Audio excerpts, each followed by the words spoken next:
I was born in Bukavu, Congo. Of course, the only thing I remember is the Civil War. By the time I was 4, my uncle drove overnight and took me to Burundi, where my parents were. It was very peaceful, very fun place to be. I don't have anything negative about Burundi. Yeah. I had an arranged marriage, so that's why I moved here, because of my husband, who moved here in '72 as a refugee from Uganda.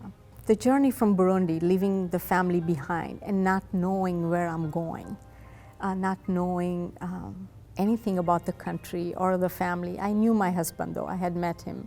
Arriving here, I stayed with my in-laws, which they were very, very supportive, and I'm glad that I had a supportive family.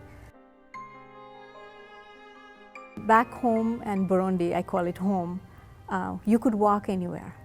The city is so small, you knew everybody.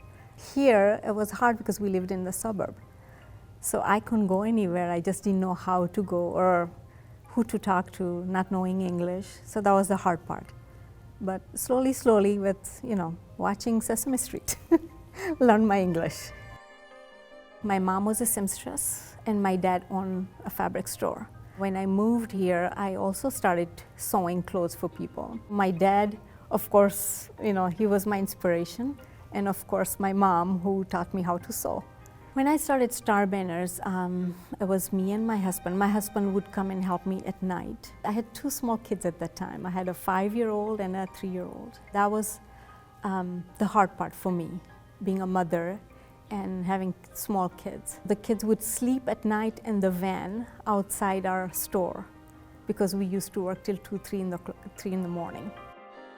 I've always been into fashion designing. That's something that I was always passionate about. I launched a new website called Hijab Shack, and I'm so glad that Hijab Shack is going to bring new designs.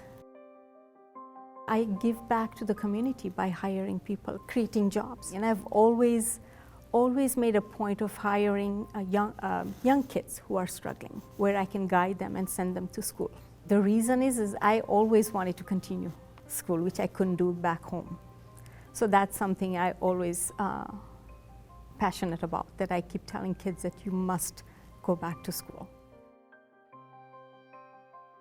As an entrepreneur, I believe that anybody who starts from scratch, everybody will have some kind of struggle. There are so many days when I've said to my husband that let's close down. I don't want to do this anymore, it's too hard, with home and kids and financial and all that. I'd say to everybody, as I tell my kids also, that don't give up.